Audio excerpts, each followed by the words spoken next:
Hello and welcome to the Godless Family Webcast. I'm your host, Aubrey Adrianson, and with me tonight is my lovely co-host, Amanda Hayes. Say hello, Amanda. Hello. And tonight we'll be talking about children's stories in the Old Testament specifically. And as I was getting ready for tonight, I realized that we actually picked stories all from Genesis. So I should maybe change it to children's stories in Genesis. But we're going to talk about three stories tonight. We're going to talk about Cain and Abel, Noah's flood, and then Sodom and Gomorrah, which are all stories that are told to children, very young children, in fact. And what we're going to try and do is read to you two versions. So the King James Version, which is not user-friendly, but the first version to be translated into English, and then a children's version. And we'll talk about some of the differences, why we have some problems with some of the stories.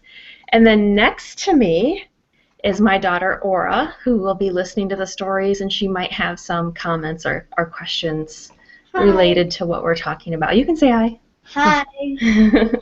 Even though I'm invisible. Yep, you can't see her. So, anything that I didn't cover before we start, Amanda? I don't think so. I think we got everything. All right, so let's start with Cain and Abel, and this is Genesis chapter 4. Yes, okay. Go ahead. Sorry.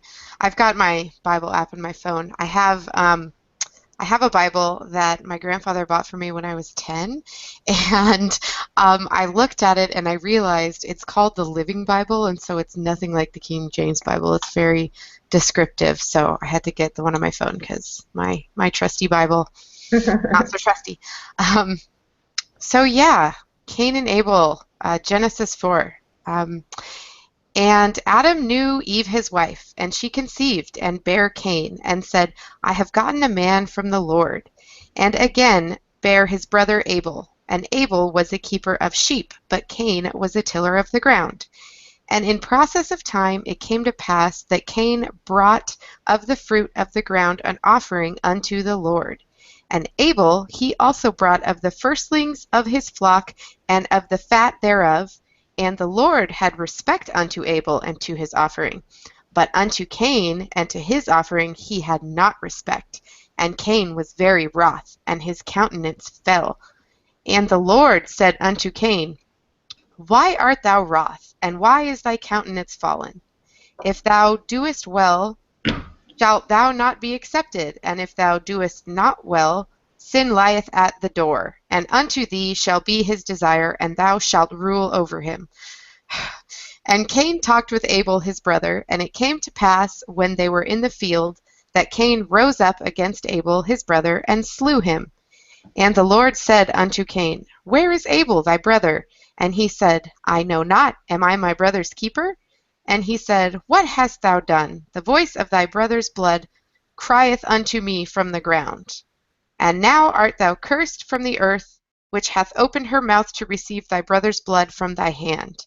I think we lost Aubrey. Oh, she's coming back. I think she's having some connectivity issues, so I'll just keep going. And now art thou cursed from the earth, which hath opened her mouth to receive thy brother's blood from thy hand. When thou tillest the ground, it shall not henceforth yield unto thee her strength. A fugitive and a vagabond shalt thou be in the earth. And Cain said unto the Lord, My punishment is greater than I can bear. Behold, thou hast driven me out of this day from the face of the earth, and from thy face shall I be hid. And I shall be a fugitive and a vagabond in the earth, and it shall come to pass that every one that findeth me shall slay me. And the Lord said unto him, Therefore whosoever slayeth Cain, vengeance shall be taken on him sevenfold. And the Lord set a mark upon Cain, lest any finding him should kill him. And Cain went out from the presence of the Lord, and dwelt in the land of Nod, on the east of Eden. And Cain knew his wife, and she conceived and bare Enoch, and he builded a city, and called the name of the city after the name of his son Enoch. And then it just goes on and on about their lineage after that. So yeah, that's the King James Version. It was thrilling. Um, okay, so you want me to just go ahead and do this awesome Bible for Children's version? Yes. Um, okay, so I'll read from that. Hopefully, um, everyone who's watching or listening is able to pull this link up because it's written in some really legit Comic Sans font and it's got some great pictures. Definitely, definitely A++. So I'm going to scroll down a little bit so we don't have to go through Adam and Eve more. Okay. In time, a family was born to Adam and Eve. Their first son, Cain, was a gardener. Their second son, Abel, was a shepherd. One day, Cain brought God some vegetables as a gift. Abel brought some of the very best of his sheep as a gift to God. God was pleased with Abel's gift. God was not pleased with Cain's gift. Cain got very angry. But God said, "If you do what is right, will you not be accepted?" Cain's anger didn't go away. Sometime later in the field, he attacked Abel and killed him. God spoke to Cain. "Where is your brother Abel?" "I don't know," Cain lied. "Am I my brother's keeper?" God punished Cain by taking away his ability to farm and making him a wanderer. Cain went out from the presence of the Lord. He was married to a daughter of Adam and Eve. They raised a family. Yeah, and then I'll just stop there because that's where I stopped in the King James Version. Yeah, so those are actually pretty similar. They're Except for one part. okay. God didn't put the death sign in the kids one. The Yeah. yeah. Oh yeah, they didn't say that Cain killed Abel. Well, they said that he killed him, but they didn't say that God put the mark on him so that nobody else could kill Cain. Oh, okay. Well, she's Yeah. got better ears than me. And they completely glossed over the part where what I think is funny is after God laid down the punishment, Cain was complaining that it was just too much for him to bear and it wasn't fair. And so God, being merciful and forgiving as he was, said, "Okay, well, I'll make you a wanderer, but I'll make sure that anybody who kills you gets punished 7 times more harshly." So Right. he's very sweet. So what's the lesson to be learned here? Well, I guess, are you talking about a literal lesson or what a Christian might teach their child? Because I've got the second part I've got quite a bit on. Both. I want to talk about both. So Okay. let's start with what would a Christian teach their child? And my thoughts are actually the same with all of these is obedience to God is, number one. And if you don't obey God, you'll be severely punished.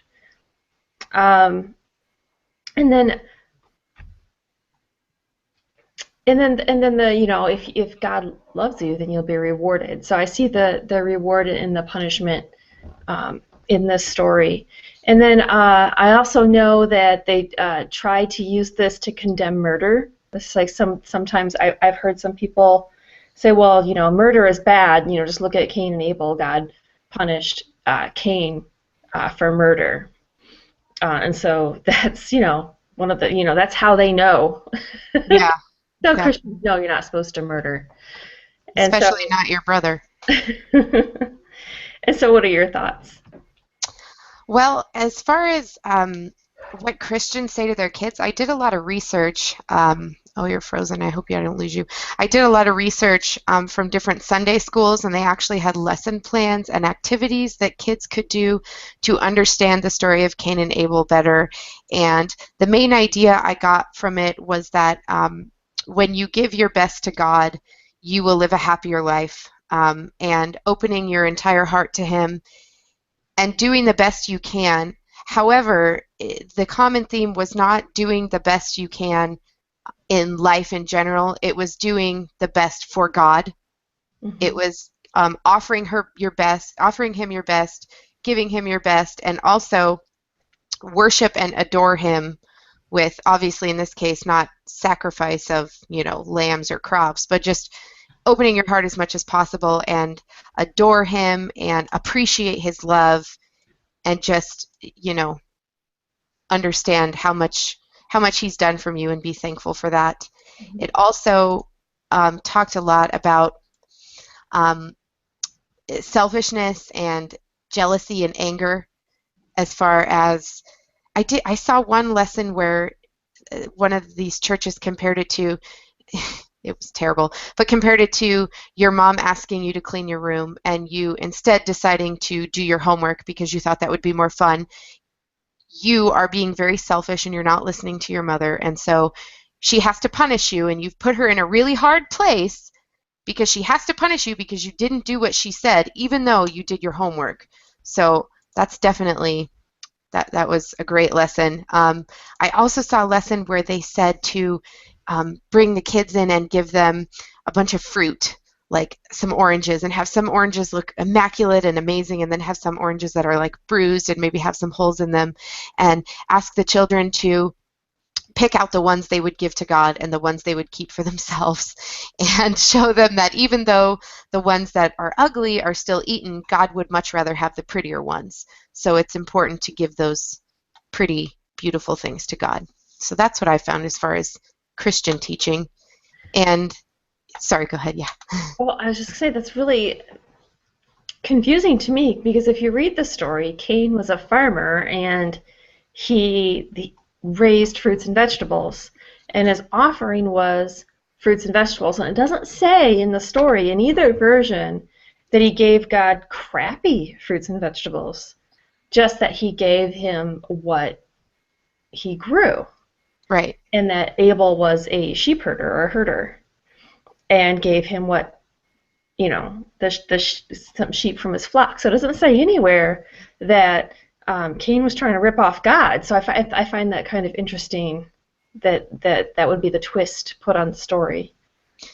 Yeah, I was kind of wondering too if maybe he just, like, maybe he did give some of the bruised fruit that wasn't the best that he harvested from the ground, or the grains, or I don't think it said specifically what he harvested. But yeah, somehow God knew that it was subpar and he was not pleased with it whatsoever. So that is definitely interesting. Can you still hear me? Yeah, I can. You're frozen on my screen, but I can still hear you. Yeah, I wish I knew what was going on with this on my computer.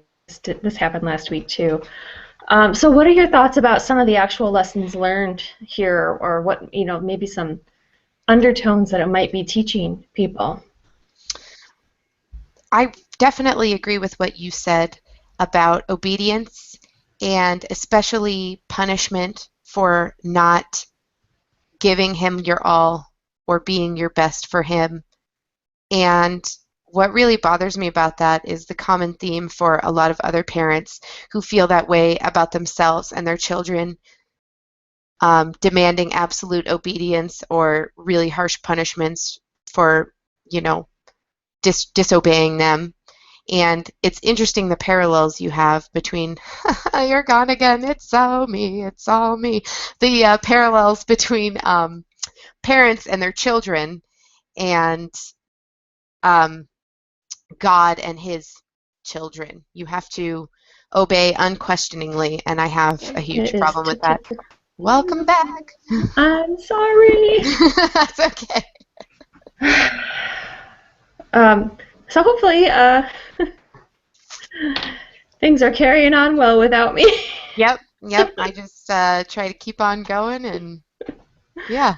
So yeah, I said essentially what you had said. Punishment and obedience, and I have a huge problem with that in parenting and both in Christianity. Mm-hmm. Yeah. Yeah,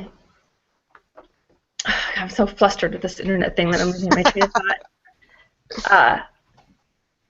Yeah, I just, well, and we're going to talk about with all the stories, but one of the big problems I have is just the punishments that are being doled out here are severe, and either they don't match the crime, or I question whether or not there really ever was a crime. Like with the subpar offering, it doesn't really say that it's subpar, and so we're supposed to somehow extrapolate that, and I just think that's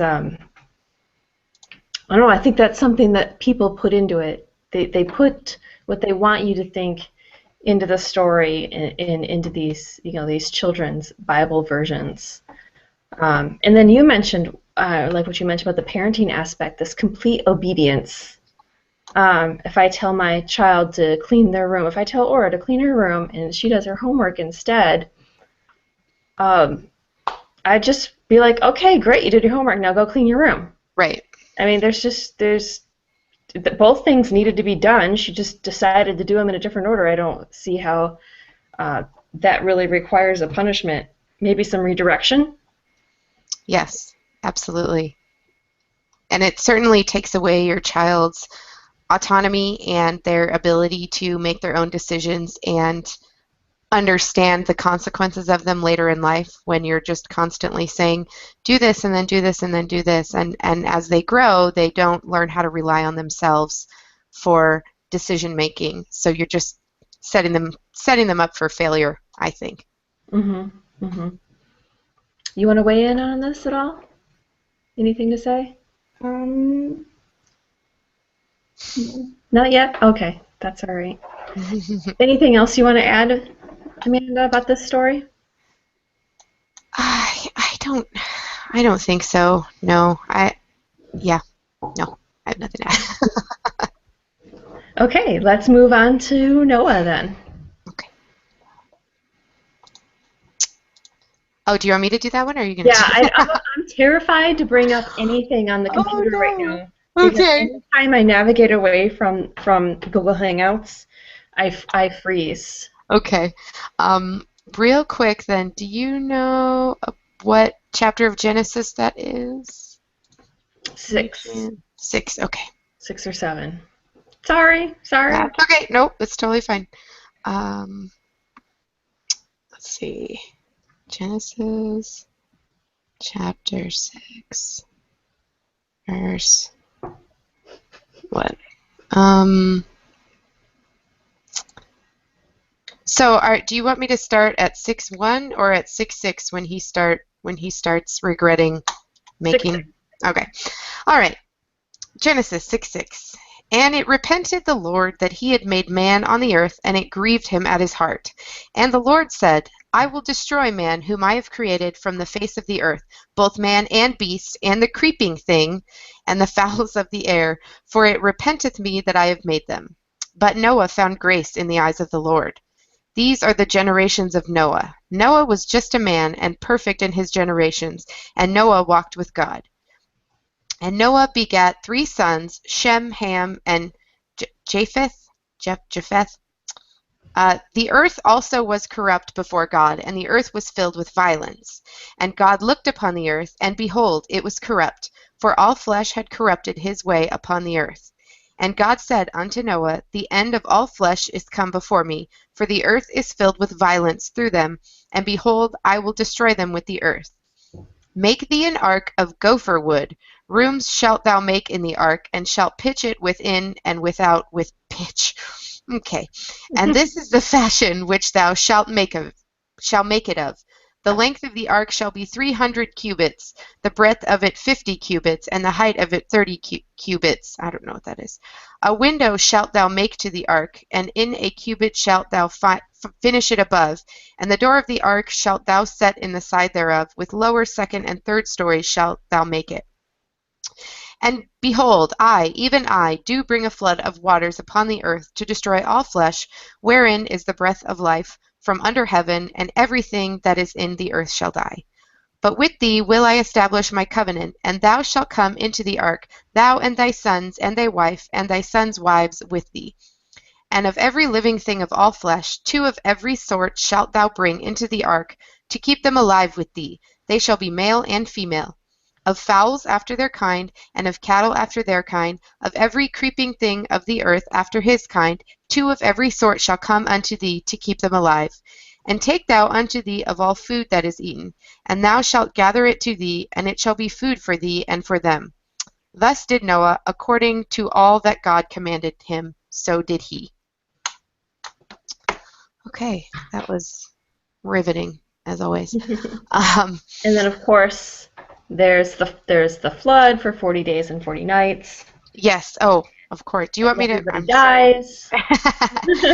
Yeah, I can go back to that. Oh, it's okay. All right. You don't want me to? Okay. I didn't even think about going on to the next chapter here. Chapter 7. Let's see. Oh, yeah, there's a lot more. Let me keep going. Okay. This is important. And the Lord said unto Noah, Come now, and all thy house into the ark. For thee have I seen righteous before me in this generation. Of every clean beast thou shalt take to thee by sevens, the male and his female, and of beasts that are not clean by two, the male and his female. Of fowls also of the air by sevens, the male and the female, to keep seed alive upon the face of all the earth. For yet 7 days, and I will cause it to rain upon the earth 40 days and 40 nights, and every living substance that I have made will I destroy from off the face of the earth. And Noah did according unto all that the Lord commanded him. And Noah was 600 years old when the flood of waters was upon the earth. And Noah went in, and his sons, and his wife, and his sons' wives with him into the ark because of the waters of the flood, of clean beasts, and of beasts that are not clean, and of fowls, and of everything that creepeth upon the earth. There went in 2 and 2 unto Noah into the ark, the male and the female, as God had commanded Noah. And it came to pass after 7 days that the waters of the flood were upon the earth. In the 600th year of Noah's life, in the 2nd month, the 17th day of the month, the same day were all the fountains of the great deep broken up, and the windows of heaven were opened, and the rain was upon the earth 40 days and 40 nights. In the selfsame day entered Noah, and Shem, and Ham, and Japheth, the sons of Noah, and Noah's wife, and 3 wives of his sons with them, into the ark. They and every beast after his kind, and all the cattle after their kind, and every creeping thing that creepeth upon the earth after his kind, and every fowl after his kind, every bird of every sort. And they went in unto Noah into the ark, 2 and 2 of all flesh, wherein is the breath of life. And they that went in male and female of all flesh, as God had commanded them, and the Lord shut him in. And the flood was 40 days upon the earth, and the waters increased, and bare up the ark, and it was lift up above the earth. And the waters prevailed, and were increased greatly upon the earth, and the ark went upon the face of the waters. And the waters prevailed exceedingly upon the earth, and all the high hills that were under the whole heaven were covered. 15 cubits upward did the waters prevail, and the mountains were covered. And all flesh died that moved upon the earth, both of fowl and of cattle, and of beast, and of every creeping thing that creepeth upon the earth, and every man. All in whose nostrils was the breath of life, of all that was in the dry land, died. And every living substance was destroyed, which was upon the face of the ground, both man and cattle, and the creeping things, and the fowl of the heaven, and they were destroyed from the earth. And Noah only remained alive, and that they were with him in the ark. And the waters prevailed upon the earth, and 150 days. Oh my goodness, that is a mouthful. I like how they repeated it over and over again, the same things, like it's some sort of fabulous poem. Oh, well, yeah, I think, during that time, even because the original Bible was written in Greek and then translated into Latin, and then the King James version from Latin to English. And definitely during King James time, that was how you wrote. You wrote in like iambic pentameter.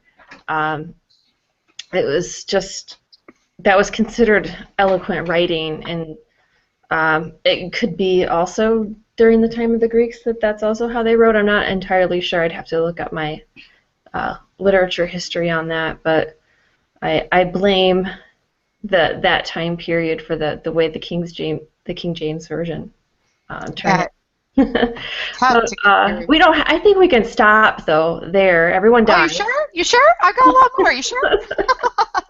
Oh, everyone dies. I know you're hanging by a thread. What happened next? Oh, that's my next question. Aura says, "Keep going." All right. Okay. So I've been vetoed. Okay. Take it away. Genesis 8. And God remembered Noah and every living thing, and all the cattle that was with him in the ark. And God made a wind to pass over the earth, and the waters assuaged. Oh gosh, I don't know if I said that right. The fountains also of the deep and the windows of of heaven were stopped, and the rain from heaven was restrained, and the waters returned from off the earth continually. And after the end of the 150 days, the waters were abated. I thought he said 40 days. It rained for 40 days, Oh, okay. but the water remained on the Oh, earth. and then it dried up. Okay, okay, okay. And the ark rested in the 7th month, and on the 17th day of the month, upon the mountains of Ararat. And the waters decreased continually until the 10th month. In the 10th month, on the 1st day of the month, were the tops of the mountains seen. And it came to pass at the end of 40 days that Noah opened the window of the ark which he had made. And he sent forth a raven, which went forth to and fro until the waters were dried up from off the earth. Also he sent forth a dove from him to see if the waters were abated from off the face of the ground. But the dove found no rest for the sole of her foot. And she returned unto him into the ark, for the waters were on the face of the whole earth. Then he put forth his hand, and took her, and pulled her in unto him into the ark. And he stayed yet other 7 days, and again he sent forth the dove out of the ark. And the dove came into him in the evening, and lo, in her mouth was an olive leaf plucked off. So Noah knew that the waters were abated from off the earth. And he stayed yet other 7 days, and sent forth the dove, which returned not again unto him any more. And it came to pass in the 601st year, in the 1st month, the 1st day of the month, the waters were dried up from off the earth. And Noah removed the covering of the ark, and looked, and behold, the face of the ground was dry. And in the 2nd month, on the 7th and 20th day of the month, was the earth dried. And God spake unto Noah, saying, Go forth of the ark, thou, and thy wife, and thy sons' wives with thee. Bring forth with thee every living thing that is with thee, of all flesh, both of fowl and of cattle, and of every creeping thing that creepeth upon the earth, that they may breed abundantly in the earth, and be fruitful, and multiply upon the earth. And Noah went forth, and his sons, and his wife, and his sons' wives with him. Every beast, every creeping thing, and every fowl, and whatsoever creepeth upon the earth, after their kinds, went forth out of the ark. And Noah builded an altar unto the Lord, and took of every clean beast, and of every clean fowl, and offered burnt offerings on the altar. And the Lord smelled a sweet savor. And the Lord said in his heart, I will not again curse the ground any more for man's sake, for the imagination of man's heart is evil from his youth. Neither will I again smite any more every living thing, as I have done. While the earth remaineth, seed time and harvest, and cold and heat, and summer and winter, and day and night shall not cease. Mic drop. Oh my goodness. So any questions before I talk about the children's version? Anything? Okay. No, she says no. All right. Here we go. Noah and the Great Flood, Bible for Children. Noah was a man who worshipped God. Everyone else hated and disobeyed God. One day, God said something shocking. I will destroy this wicked world, God told Noah. Only your family will be saved. God warned Noah that a great flood would come and cover the earth. Build a wooden ark, a boat big enough for your family and many animals, Noah was ordered. God gave Noah exact instructions. Noah got busy. Probably people mocked as Noah explained why he was making an ark. Noah kept building. He also kept telling people about God. Nobody listened. Noah had great faith. He believed God even though rain had never fallen before. Soon the ark was ready to be loaded with supplies. Now came the animals. God brought 7 of some species, 2 of others. Birds great and small, beasts tiny and tall, made their way to the ark. Perhaps the people shouted insults at Noah as he loaded the animals. They did not stop sinning against God. They did not ask to enter the ark. Finally, all the animals and birds were aboard. Come into the ark, God invited Noah, you and your family. Noah, his wife, his 3 sons, and their wives entered the ark. Then God shut the door. Then the rain came. A great downpour soaked the earth for 40 days and nights. Flood waters poured over towns and villages. When the rain stopped, even the mountains were under water. Everything that breathed air died. As the waters rose, the ark floated on top. It may have been dark inside, maybe bumpy, maybe even scary, but the ark sheltered Noah from the flood. After 5 months of flooding, God sent a drying wind. Slowly the ark came to rest high in the mountains of Ararat? Ararat, I think. Ararat, okay. Ararat. Noah stayed inside another 40 days as the water lowered. Noah sent a raven and a dove out of the ark's open window. Not finding a dry, clean place to rest, the dove returned to Noah. A week later, Noah tried again. The dove came back with a new olive leaf in its beak. The next week, Noah knew the earth was dry because the dove did not return. God told Noah it was time to leave the ark. Together, Noah and his family unloaded the animals. How grateful Noah must have felt. He built an altar and worshipped God who had saved him and his family from the awful flood. God gave Noah a wonderful promise. Never again would he send a flood to judge human sin. God gave a great reminder of his promise. The rainbow was the sign of God's promise. Noah and his family found new beginnings after the flood. In time, his descendants repeopled the whole earth. All the nations of the world came from Noah and his children. The end. Okay, so yes. Why would God destroy what he made? You know, a lot of people ask that question. Well, so I don't know if... Can you hear me, Amanda? Because you froze on me. He killed his own creation.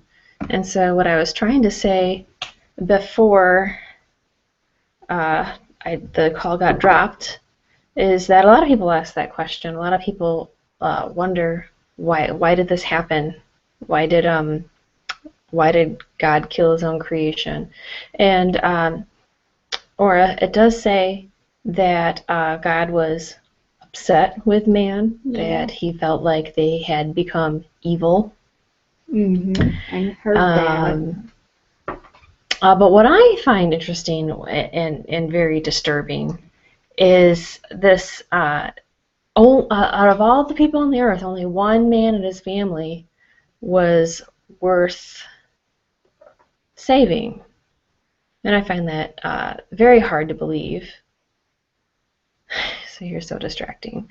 But getting back to the differences in the story, one of the differences that I find interesting is the probablys in the children's version.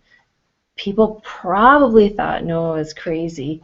People probably insulted him, and it's like, well, that you're just again adding your own kind of flavor to the story to serve a purpose.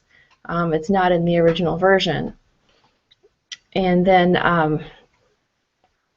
what was the other thing that was different that I found interesting?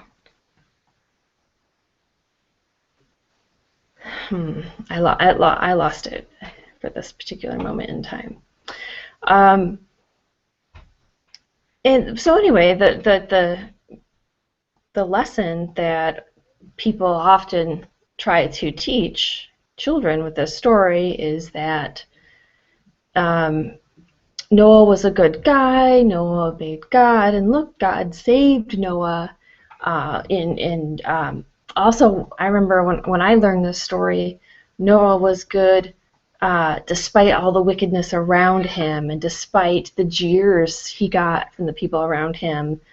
So those are some of the things that I was told, that everyone around Noah was bad and people were trying to convince him that he was crazy, but he was good and he believed in God and he was loyal to God, and therefore he made it to my favorite story. Let's just try. All right. We never made it to the story of Sodom and Gomorrah, and instead of reading from the Bible that you have, the story is that God is angry with the people of Sodom and Gomorrah. Supposedly they're evil, and it never says what they're doing that's evil. And so God sends a couple of angels there to, I guess, warn Lot. It's kind of unclear. And while there, all the men, now it's specifically just the men, gather around Lot's house and demands that Lot brings the angels out so that they can have sex with these angels. And Lot then says, no, don't have sex with these angels. Have sex with my daughters My instead. daughters. They're They are virgins. my daughters. They're all yours. And the people of the town say, no, we want the angels. And so some other stuff happens, and then Lot, his wife, and his two daughters flee the city. And as they are fleeing, I think it's the angels that say this. It could have been God, but don't look back. Whatever you do, do not look back. And they're running out of the city, and then you could hear the devastation behind you as it's and then Lot's wife looks back, and she's turned into a pillar of salt because she disobeyed God's order. So go ahead and give us the children's version. Oh boy. Okay. Let's see. What I do you? I'm just gonna skip over the part about Abraham and Sarah, if you don't Yes. mind. Um, let's see. So God also told Abraham he would destroy the two wicked cities of Sodom and Gomorrah. Abraham's nephew Lot lived in Sodom with his family. Lot believed God's warning when it came, but his daughters' husbands refused to leave Sodom. How tragic! They didn't believe God's word. I have a question about that later. Only Lot and his two daughters made it to safety. Fire and brimstone fell upon the wicked cities. Sadly, Lot's wife disobeyed God's warning and looked back as she ran. She turned into a pillar of salt.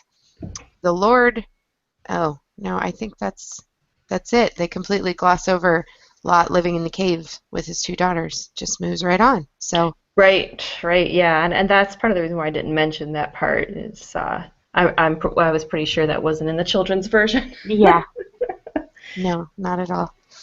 That Anything, Aura? Um, one thing. Were the two evil cities God's creation? Yes, everything on the earth is God's creation. Okay.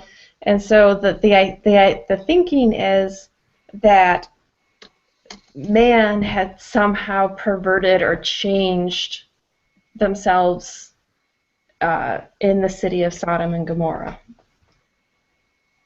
Okay. All right. So I have a lot of problems with this story, so I'm going to let you go first, Amanda.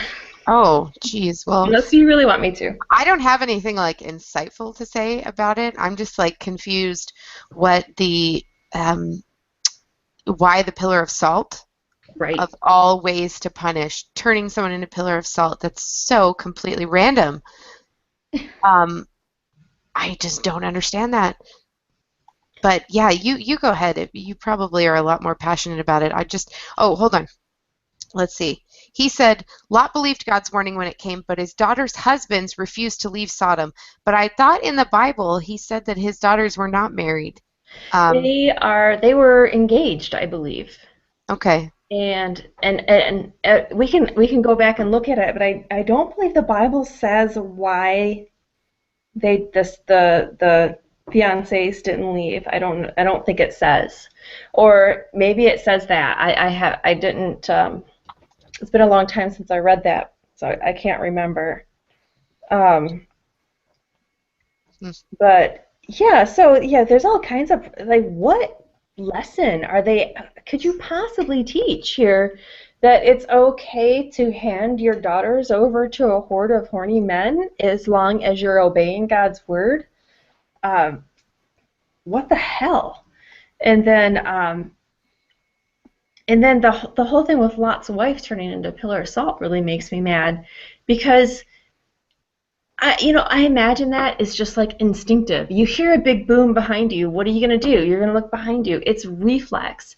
And just for like that one reflexive motion, she dies and turns into a pillar of salt, which I guess is better than being drowned in this great flood. But still, to me, it seems like that's pretty freaking harsh that just because you look behind your shoulder, you have to die. If shit was blowing up behind me, you bet your butt I'd be looking behind me to see what's going on. And it's just a frustrating story because Lot is the hero in this story. He's the good guy. He's the one with God. But the good guy pushed his daughters out into a street full of horny men and said, "Here you go." Mm-hmm. Um, and in the Bible too, they don't talk about Lot having any remorse for losing his wife, or even the daughters. And I just find that strange. That why would I make that person a hero? I would never make that person a hero. So, anyone else want to chime in? Well, I think that what I've kind of taken away from that is just how disposable women are. Clearly, Mhm. if without a second thought, the wife can turn into a pillar of salt and the daughters can be offered up because the angels are so sacred, they should not be, you know, I don't like. And the angels, they could probably just handle themselves too. Like these are God's angels. They're, they could handle themselves. Well, I yeah, mean, if they demolished the entire city. I mean, really, they weren't in danger. exactly, yeah, and if they have God watching over them, then there's no reason that they would need protection from Lot in the first place. So that was just kind of what I took away from it is just how expendable women are and not, yeah, I can't. It's irritating. And then, this one I haven't heard a lot about as far as what they do with it to teach children. Just the again, the obedience part, which is the common theme through all these stories.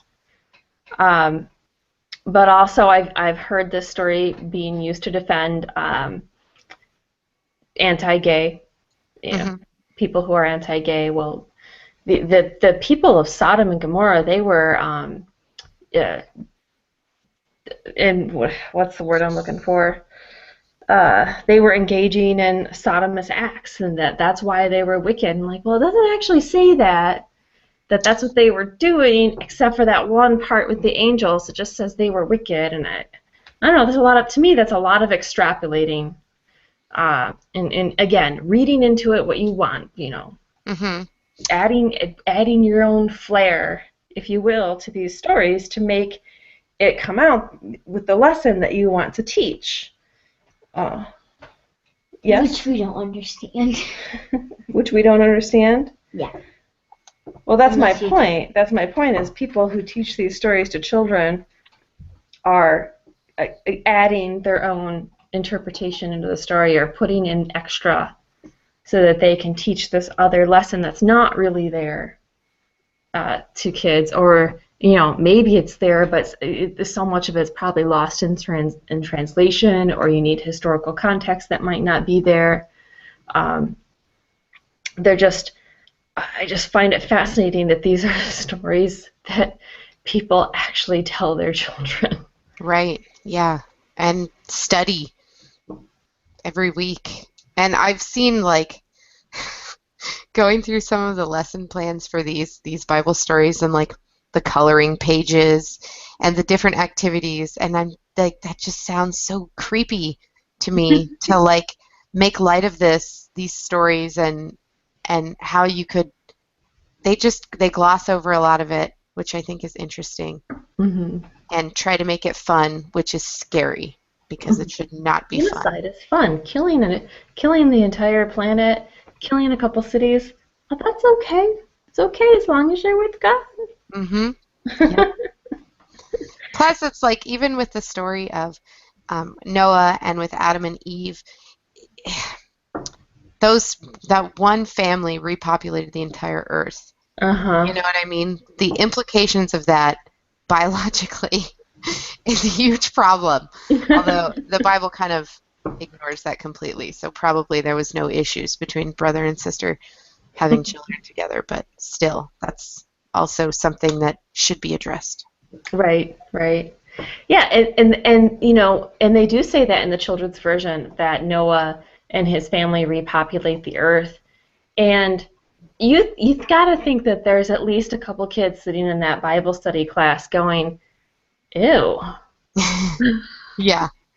The few who know about about sex, because I have also found that they're not always educated about it. And so, Right, that's you true. know, yeah, the same thing happened with me, where if you're sheltered from it your whole life, you think, oh, okay, well, I don't really know what that is anyway. And like I said, in my King James version, it said, instead of had sex with, it said knew, like he knew his wife. And as a kid, I would read right about that. Oh, he knew his wife. Okay, and then they had a kid. I guess that's how it works. So it's really confusing, I think, if you're a kid reading it, if they don't Yeah, clarify exactly what that means. that's a good point. Yeah. And huh, yeah.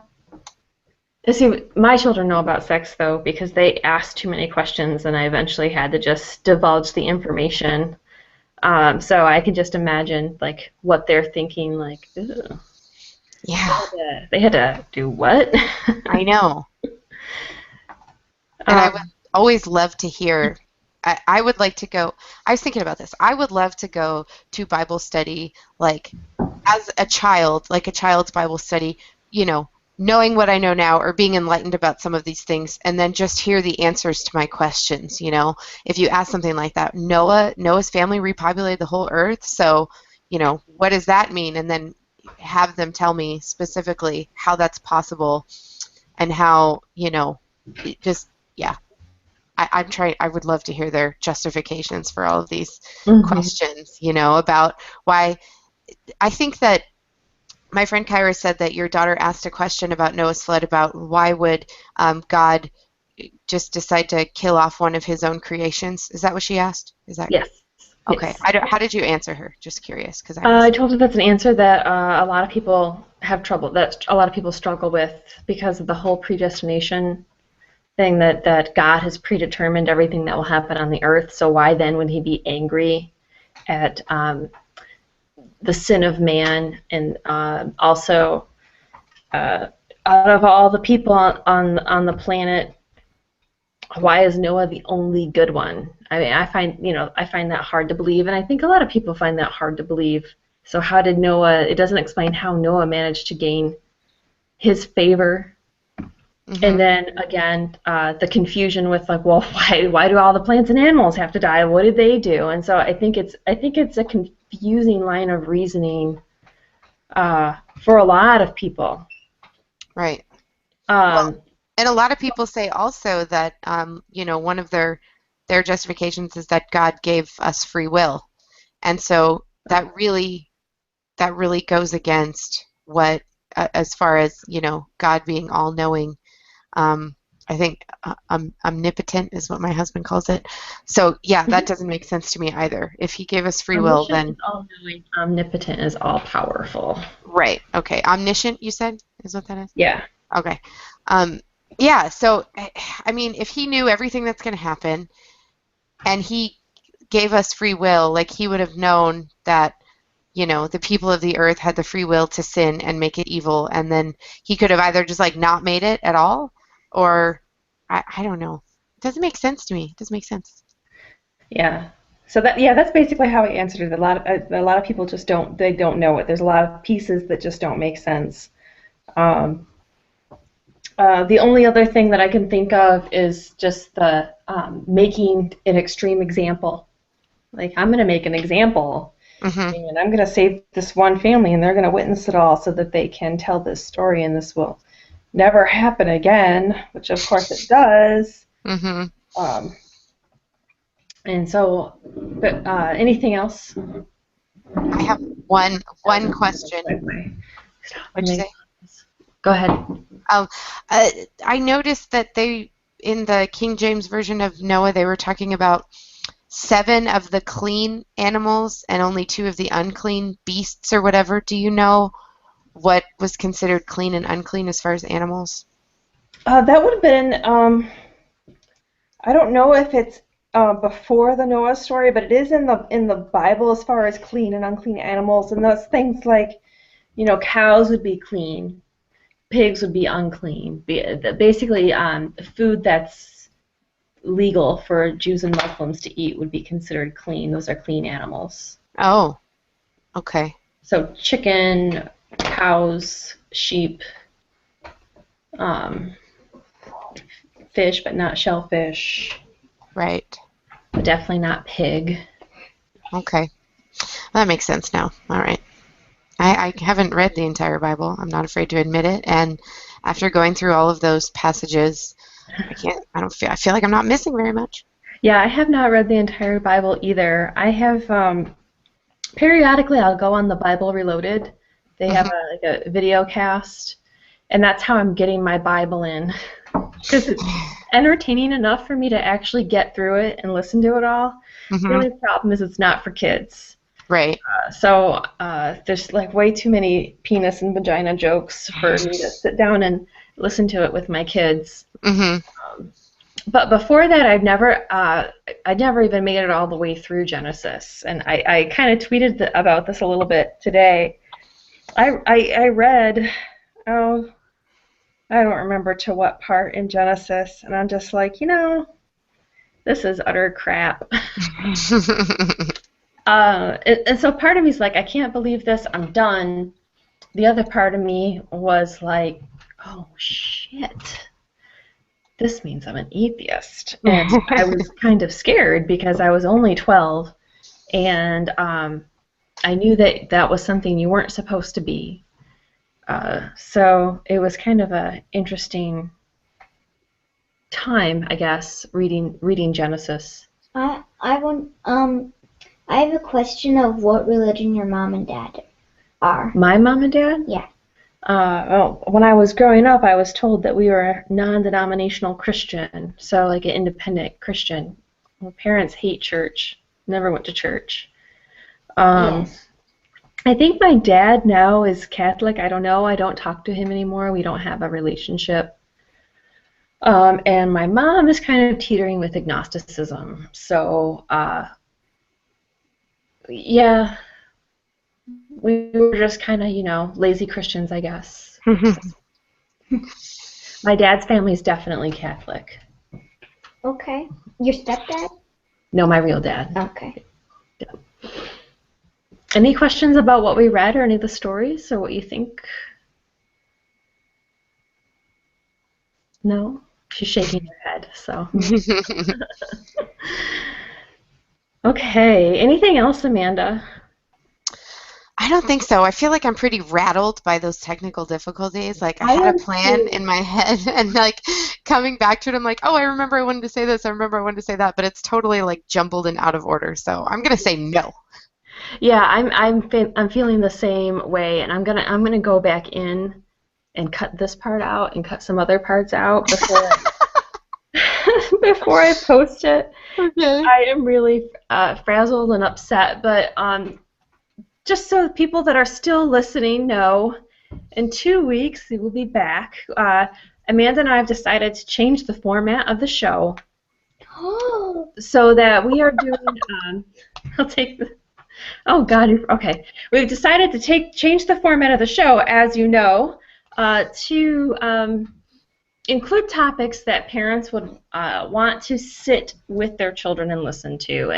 And the past episodes, we've loved them. We've had a good time bringing guests on and talking to our guests, but we both kind of felt like it wasn't something that either one of us as a parent would play for our children.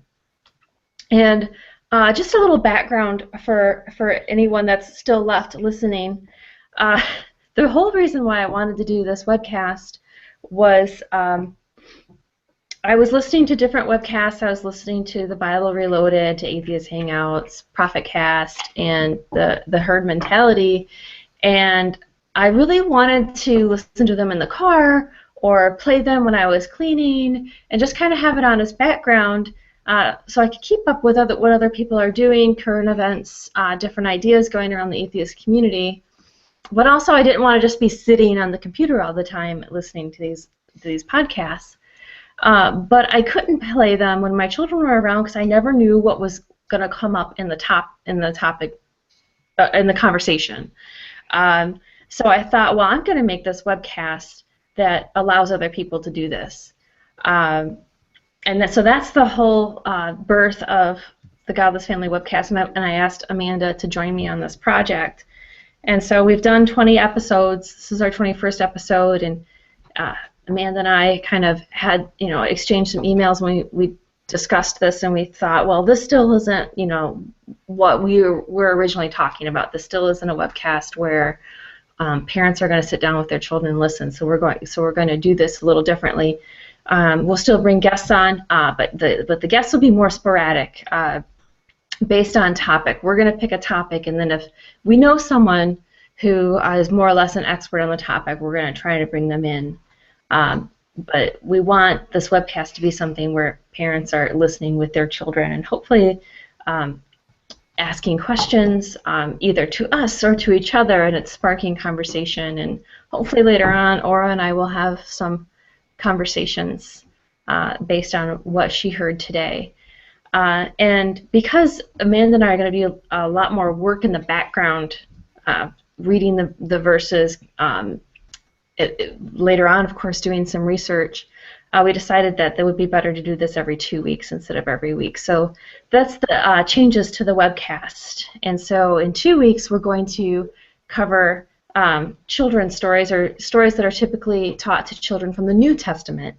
And then after that, I'm hoping to do the Quran, and I'm hoping to get a guest, maybe Paul from Quranify Me. We're hoping, fingers crossed, will come on. Oh, he can't say no to me. I do a segment on his show. Yes. Can I tell them about that? No. So I think that's it. Anything that I missed, Amanda? Anything you want to say before we go? I do. One of the things we talked about, and I noticed on your Google Plus, the Godless Family Google Plus page today, Aubrey, was asking for feedback from our viewers and our listeners about the show. And I really want to stress that, because I've got a group, I've got my people who watch the show every week, and so they've got some thoughts on it, but I would love to hear from everybody else what they've liked about the show so far, what they didn't like, what they'd like to see more of in the future or see less of, so that we can kind of make sure we're putting out a product that people want and something that people look forward to listening to, or exposing their children to, or even having their children on to come and talk to us. So tweet, email, get us on, Google Plus or whatever, however you need to get in touch with us to give us some feedback on the show. That would be great, because we don't want to put something out that people don't care about. So tell us what you like. That's all I have to say. Great, thank you. I'm glad that you mentioned that, because I have been putting tweets and posts out on Facebook, and I've only one person so far responded, and that was my husband. Like, I don't need your feedback, dude. I can talk to you anytime. Yeah. See, like I said, I've gotten feedback from all of my close friends who watch the show every week, and I think it's awesome feedback, but they're also probably like, jaded because they know me, or, they could say something. They don't want to worry about like hurting my feelings. Like, they want to be like, the show sucks. Sorry, it's all you. So I would also like to hear from other people what they think as well. I think it's important. So awesome. Oh no, I can't hear you. Oh no. No. I don't know if it's me or you. Oh, I'm gonna wait it out. At least it's at the end of the show this time.